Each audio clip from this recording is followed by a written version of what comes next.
Mbwira ko ibiki wonyine inkwari gwaho ajya kumuna kanwa yiturije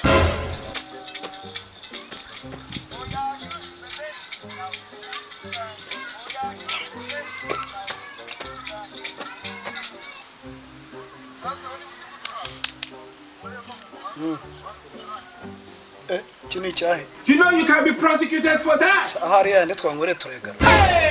aho shaka bora niriwe hano mwe mwaharaye Ugize Yesu kumubita ikihe kibazo uri murarata abana impyisi zihuba ugize agacetse ibyo ni bice ufite subu nawe koko tuzero shakuye wawe wamenetse inyota irimo irabaga abantu we ngo wamenetse zana nayo wasaguye ho zana nayo wasaguye sha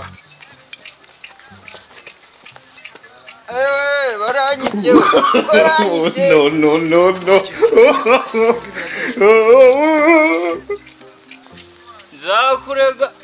zakurega ubu muyobozi wawe You know you can be prosecuted for that. wowe sha wewe kwerera amafaranga yanjye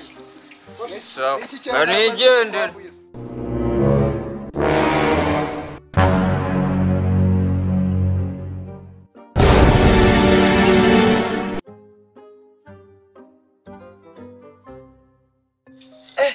ako nari mfite n'icyaga Ugize ngo basuro nari ratopa nkarizanara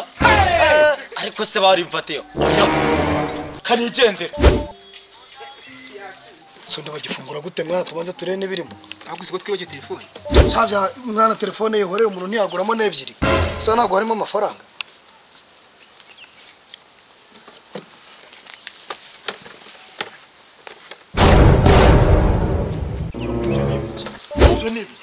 ibyo ni ibiki iki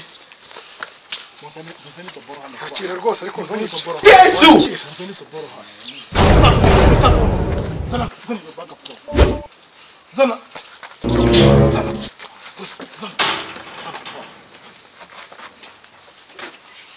tagira umva hure wowe utarenga ngo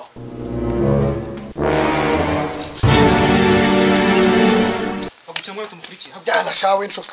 urashobora gukurikira umuntu ufite imbunda Yesu ahubwo reka njye kurebera telefone birabyo byamaze kugenda ahubwo se sanga twe twicayira we phone yanjye iragiye se yaba we sha tubuze intama n'ibyuma iragiye telefone iragiye yaba we abuse cyane gara twe twicaye inzoga bayinywesha